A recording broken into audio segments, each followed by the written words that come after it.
Perkenalkan, nama saya Billy Noviadisti dengan NIM 4401-42210 dari Pendidikan Biologi B. Di sini saya akan storytelling tentang kearifan lokal yang berjudul Horok-horok sebagai makanan khas Jepara. Horok-horok merupakan makanan warisan nenek moyang yang ada di bumi Kartini. Konon, makanan ini mulai berkembang di Jepara pada saat Jepang mulai menguasai Jepara antara tahun 1942 sampai 1945. Sebab pada masa pendudukan Jepang, warga dilarang untuk mengkonsumsi nasi.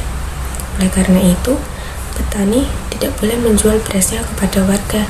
Petani harus menyetorkan hasil panennya kepada kumiai. Apa sih itu kumiai? Kumiai yaitu sejenis koperasi pada saat zaman Jepang. Bahkan, setiap hari ada pasukan Jepang atau perangkat desa yang berkeliling ke desa untuk memberikan pengumuman agar warga yang mempunyai beras segera mengumpulkan berasnya ke lumbung. Apabila warga ketahuan tidak mengumpulkan beras dan ketahuan makan nasi, maka warga akan mendapatkan hukuman. Sebagai gantinya, warga memakan ketela, jagung, umbi-umbian seperti talas dan ganyong, serta sagu. Warga kemudian membuat makanan pengganti nasi yang mengandung karbohidrat.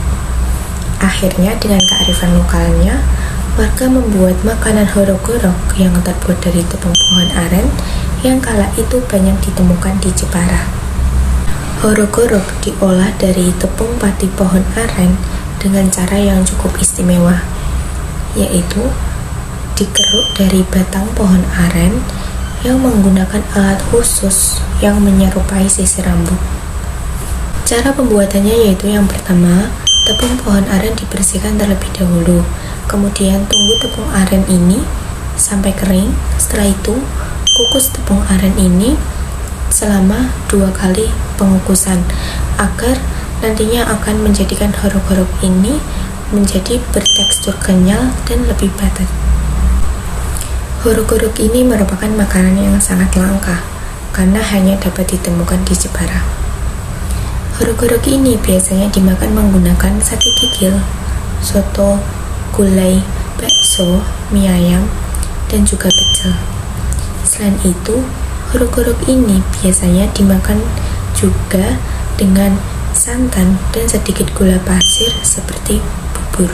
Makanan ini biasanya dimasak dengan menggunakan tungku kayu dan dibungkus menggunakan daun jati agar dapat memunculkan cita rasa yang khas. Horok-horok ini biasanya digunakan sebagai syarat jajan pasar pada acara sedekah bumi atau syukuran dengan jajanan-jajanan pasar yang lainnya. Horok-horok juga bisa mengantisipasi penyakit diabetes atau kencing manis. Sebagai perbandingannya bahwa kandungan gizi pada sagu ini mengandung 94 gram karbohidrat, 0,5 gram serat, dan 0,2 protein. Sedangkan 100 gram pada padi mengandung 6,8 gram protein dan 365 kalori. Beberapa desa yang menjadi sentra pembuatan makanan horok-horok ini yaitu di Desa Bugel, di Desa Plajen, di Desa Menganti, di Desa Karanggodang, dan beberapa desa lainnya yang berada di Kabupaten Jepara. Jika kalian pergi ke Jepara, jangan lupa untuk mencicipi makanan tradisional satu ini. Makanan ini dapat kita jumpai di pasar atau warung makan. Pada saat kalian berkunjung ke pasar-pasar tradisional yang ada di Jepara, tentunya sudah tidak asing lagi dan mudah untuk menemui makanan tersebut. Tak hanya itu, harga makanan ini sangat terjangkau mulai sekitar 1000-an sampai 5000-an.